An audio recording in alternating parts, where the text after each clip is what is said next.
Hoje vamos conversar com Luiz Maurício Rezende sobre a família. No Momento Espírita, vamos ver a mensagem Nem Mais um Dia Sem Sorrir.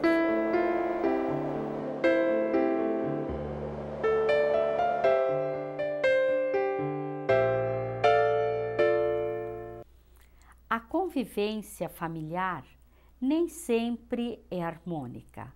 São inúmeras as dificuldades de relações entre pessoas que foram criadas, que cresceram juntas. Muitas vezes, há mais espontaneidade e prazer no relacionamento com amigos do que com irmãos. Embora esse convívio não seja fácil, ele corresponde a uma real necessidade espiritual.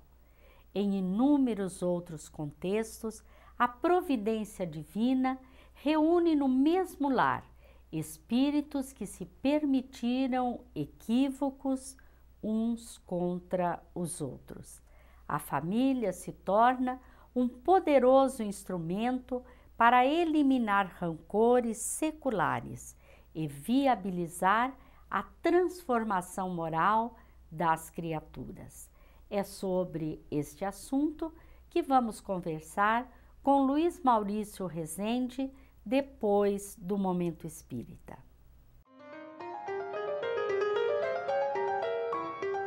Depois que minha filha nasceu, não passo mais nenhum dia sequer sem sorrir. Esta foi a declaração desse pai apaixonado pela nova vida que segurava nos braços e que modificaria sua forma de ver o mundo e de viver para sempre. Uma nova vida é sempre um novo sorrir. Sorrir de Deus, que concede nova chance a um de nós. Sorrir da natureza, que se renova, que vibra com seus ciclos belíssimos na terra. Sorrir de quem chega, pois, por mais que a existência seja ainda campo de provação e expiação, é também campo de redenção, de novos caminhos, um passo a mais para a felicidade. E ainda, sorrir de quem recebe no lar um novo ser, que não é propriamente novo, mas que aterriza no planeta de uma forma muito especial, através das vestes da infância. Uma nova vida é sempre um novo sorrir.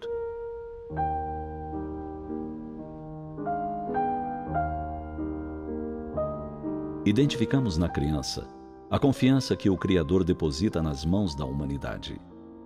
A criança é a canção com que o tempo embala os ouvidos do futuro, quanto é a semente que, lançada na terra fértil da nobre orientação, produzirá floração e frutos de esperanças para o amanhã.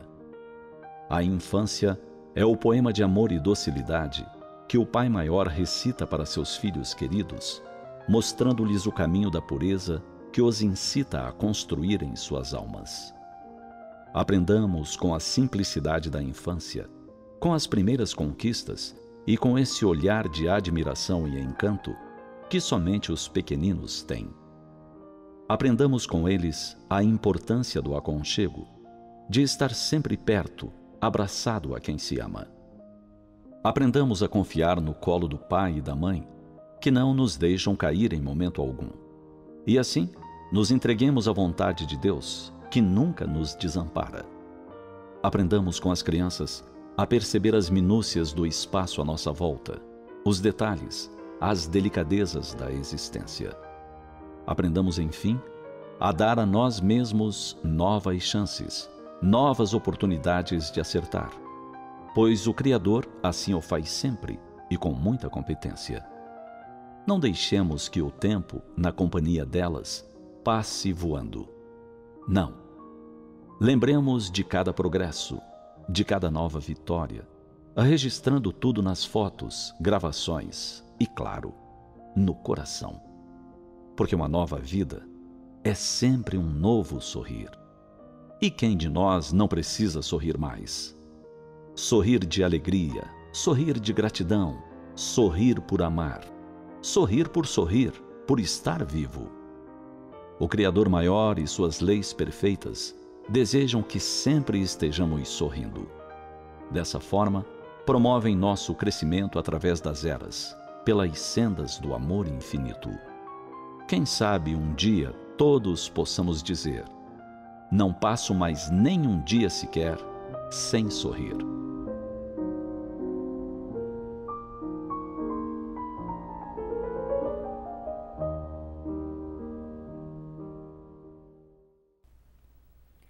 Vimos a mensagem com o título Nem Mais um Dia Sem Sorrir. Ela está no CD número 27, produzido pela Federação Espírita do Paraná e pode ser encontrada no site momento.com.br. Luiz Maurício Rezende é membro do Conselho Federativo Estadual da Federação Espírita do Paraná, palestrante espírita da cidade de Ponta Grossa e vai nos falar sobre a família. Estamos muito felizes por ter você no programa hoje, Luiz Maurício. A família. Qual é a importância da família na estrutura social, Luiz Maurício? Ela é fundamental, Ivone. A família a gente pode entender como o grande cadinho e escola de todos os nossos valores. Ali, as máscaras sociais, os vernizes sociais se desfazem, nos mostramos exatamente como somos e aí então oportuniza-se o aprendizado. É natural que com isso gerem-se os atritos, os conflitos, as dificuldades naturais de todo ambiente familiar. Mas exatamente nesse ambiente de diferenças e muitas das vezes de semelhanças que nós vamos então trabalhando a nossa intimidade, começando na vida dos cônjuges e extrapolando nas relações filiais e paternais, depois nas relações fraternais entre os irmãos, esse ambiente rico que a família oferece, desde o núcleo mais íntimo, pais e filhos, até a extensão maior de família, incluindo tios, avós, primos, essa estrutura toda nos permite uma relação muito rica de aprendizado moral, de aprendizado das nossas virtudes. A eliminação da estrutura familiar na sociedade, a gente poderia imaginar como uma volta ao egoísmo. Pensaremos só em nós mesmos. Porque é natural, e vemos isso todos nós que convivemos em família, que abrimos muitas das vezes mão de vontades, de desejos, de valores, nos calamos muitas das vezes, não fazemos as nossas vontades, outras tantas, em nome do coletivo, em nome do outro, em nome do bem-estar familiar. São esses exercícios de desenvolvimento de virtude. Quantas vezes o nosso calar se dá em sentimento de revolta, mas nos calamos. É o exercício da humildade daquele arrogante que gostaria de falar. Quanto das vezes nós deixamos de fazer algo em nome de um terceiro. É o exercício do egoísta abrindo mão, sendo generoso com o próximo. Então a família é quem nos oportuniza a melhor escola do aprendizado de valores morais. Então ela é fundamental para a estrutura familiar, para o nosso aprendizado, não só na estrutura e na engrenagem sociologicamente falando, mas também no aprendizado do espírito reencarnante naquela estrutura familiar. Passa a ser importante agradar o outro, satisfazer o outro, né? Coisas que se nós estivéssemos sozinhos, morássemos sozinhos, não tivéssemos a responsabilidade dos filhos, pensaríamos em nós. Aí então o conceito que seria um recrudescer do egoísmo, do autocentrar-se, de uma relação muito egóica. E como que o Espiritismo define a família? Nós podemos perceber que a estrutura familiar ela vem modificando muito ao longo do tempo. Algumas décadas atrás, imaginávamos família e automaticamente nos vinha a ideia pai, mãe, filhos. Desde algumas décadas, a estrutura familiar ela modificou.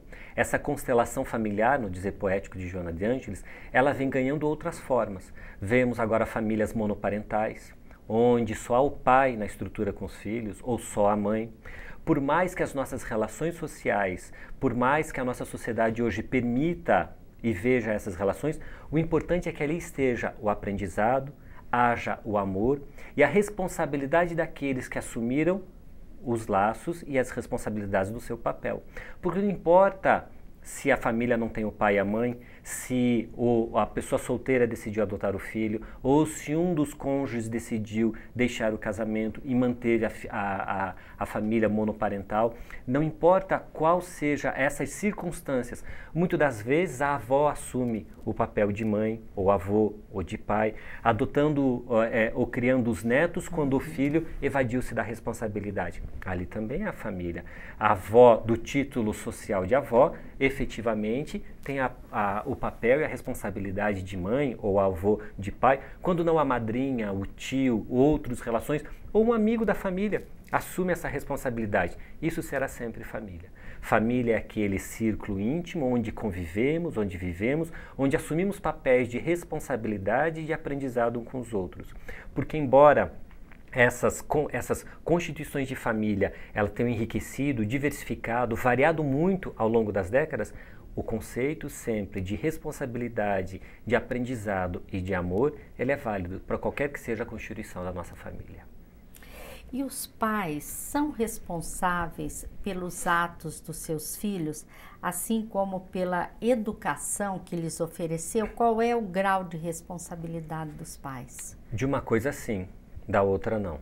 Os pais são responsáveis pela educação que oferecem para os seus filhos, ou pela falta dela, quando são omissos, quando se isentam da sua responsabilidade. Então cabe ao pai, principalmente durante a infância, o período mais fértil de educação, porque é quando nós esquecemos a nossa própria história. A criança, principalmente na primeira infância, ela é totalmente isenta da sua própria história de espírito imortal. Esquecido e totalmente alheio às suas tendências, às suas vontades, aos seus valores morais, mostra-se um terreno fértil para semear boas sementes.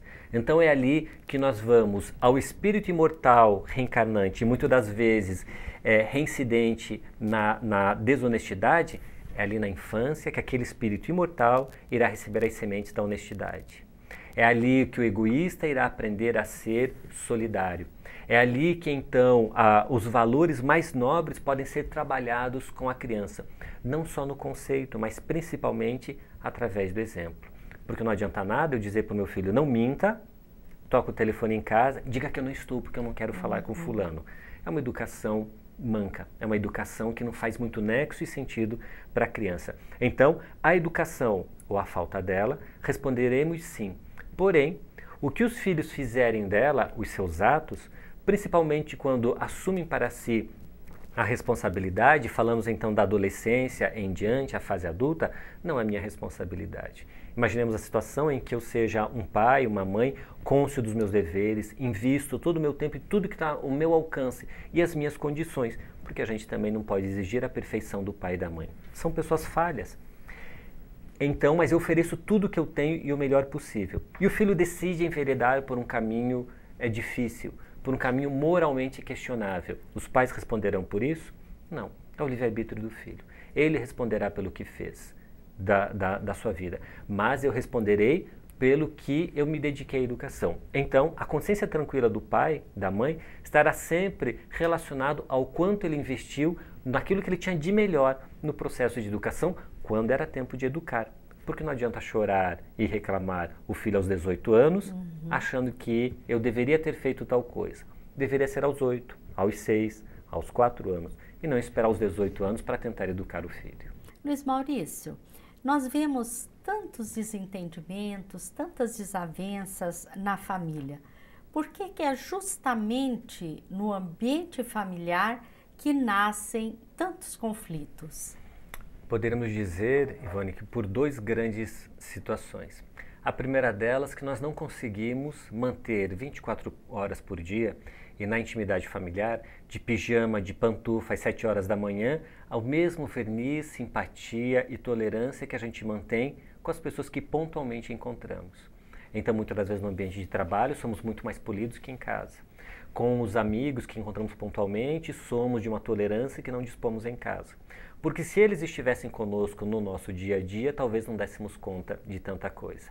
Então, não que isso seja justificativa, mas mostra-se que nessa intimidade familiar, quando nós temos a possibilidade de desarmarmos-nos daquilo que a sociedade e que os valores nos obrigam muitas das vezes de agir ou de fingir, ou de interpretar, representar, lá nós somos nós mesmos, exatamente com os valores, conceitos que dispomos. Então, nos desnudamos e aí as arestas dos espinhos que trazemos na alma, eles se mostram mais pontiagudos. Nós não colocamos nenhum anteparo a eles. Então, nos espinhamos uns aos outros.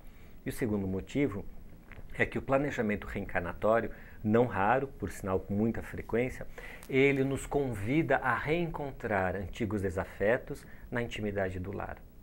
Então, muito daqueles que hoje assumem o personagem do filho na estrutura familiar, e dizemos personagem porque logo mais desencarnaremos e seremos todos espíritos imortais. Então estamos naquele papel, nessa estrutura familiar, mas somos espíritos imortais, que hoje o filho era o inimigo do outrora, a esposa era aquela que nos traiu de antes. Então aí os relacionamentos do ciumento doentio, do filho cobrador, do marido intolerante, são as reminiscências que trazemos da outrora, em que não sabemos porquê, mas guardamos um certo quê em relação a outro. Por isso é comum pais, mães, terem afinidade muito grande com o filho e um atrito muito intenso com o outro. Por que que o amor... Eu amo aos dois, mas esse amor é tão fácil, aquele amor é tão difícil. Porque nós não temos as mesmas relações, as mesmas histórias com este como com aquele.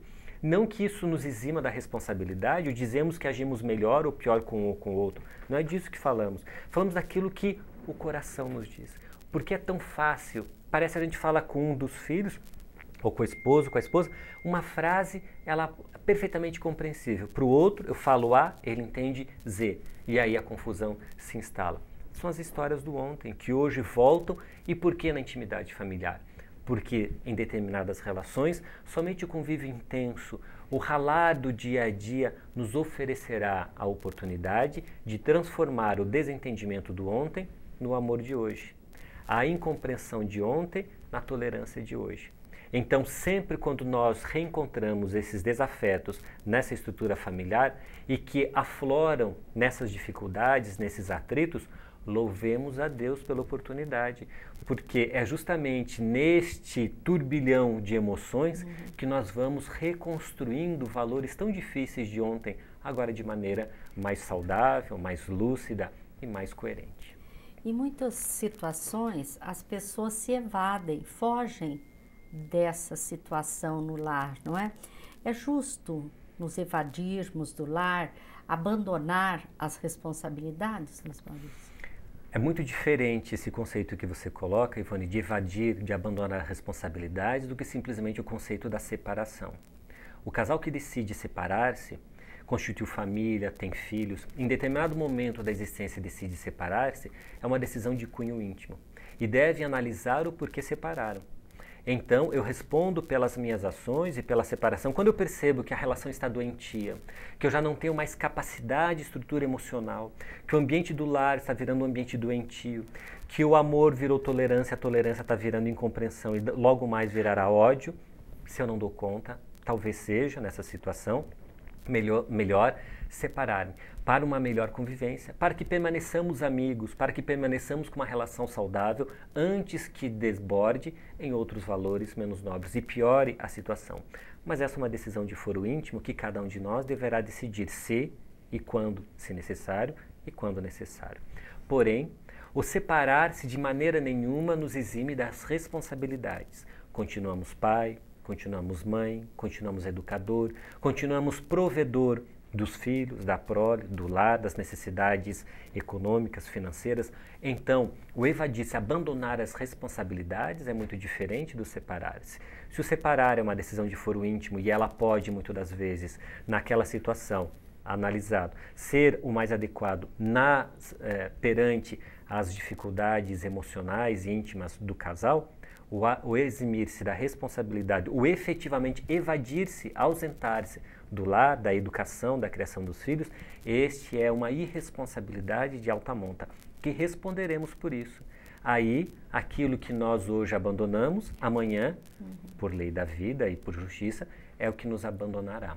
Até porque muitos pais, né, ou mães abandonam as suas responsabilidades mesmo estando presente no lar. Quantas vezes não, né? Fisicamente presentes. Fisicamente presente, mas não assume as suas responsabilidades. Quantos dos pais, das mães não fazem uma transferência de bens materiais naquilo que deveria ser a sua atenção, o seu olhar cuidadoso. Não sabe o que o filho almoçou, não sabe qual é a tarefa escolar, não sabe muitas das vezes o nome da professora do filho. Mas quem são as companhias, os amigos, aonde anda, o que vem fazendo. Mas é capaz de comprar o aparelho eletrônico de última geração, dar os mimos e as vontades do filho, invertendo valores e fazendo então uma pessoa mimada. Chorou, ganhou. E aí ele com essa falsa expectativa da vida que basta chorar e fazer manha e a vida lhe responderá positivamente. Quando quer aliviar a consciência, sabendo-se ausente das verdadeiras responsabilidades de educador, de pai e de mãe que efetivamente é. Sabemos, Luiz Maurício, que não existe receita pronta, né? Mas há um segredo. Qual é o segredo de uma família feliz, de um casamento realmente feliz? Realmente não tem como ter receita pronta, né? Falamos de relacionamentos humanos e todos nós trazemos a nossa intimidade com o mundo à parte. E quando somamos esses pequenos mundos nesse ambiente familiar, é toda uma história muito própria. Mas nós podemos buscar caminhos da felicidade pautando as nossas relações em valores nobres, em sermos generosos na relação, em sermos amorosos, em usarmos da bondade para com o outro. Quantas das vezes a nossa crítica ácida não poderia ser substituída pelo olhar da compreensão? Quantas das vezes a nossa ausência emocional não poderia ser substituída pela generosidade? Quantas das vezes o nosso afastar-se, o nosso julgar não poderia ser substituído pela benevolência? Quando nós azeitamos as nossas relações com esses valores, em pequenas coisas, Ivone, são nos detalhes que a gente faz as relações. Não é no grande presente, no aniversário de casamento, não é na data comemorativa que nós vamos almoçar fora, no restaurante predileto. Não. O grande azeitar das relações são no cotidiano, no nosso dia a dia. São nos dias que correm em que nós vamos cuidando do nosso falar, um olhar um pouco mais atencioso, um olhar-se para si percebendo as suas limitações para com o outro. E assim então, aos poucos, sem achar que nós vamos nos eximir e que a família será aquele grande comercial de margarina, como a gente diz, né? Todo mundo feliz e sem dificuldade. Isso não existe. Somos pessoas defeituosas com imperfeições. Logo, nossos relacionamentos serão imperfeitos. É natural isso da nossa história evolutiva. Mas que essas imperfeições sejam o aprendizado para todos nós. Luiz Maurício, nós agradecemos a sua participação no programa, agradecemos a todos vocês que mais uma vez estiveram conosco, esperamos estar juntos no próximo programa e muita paz a todos.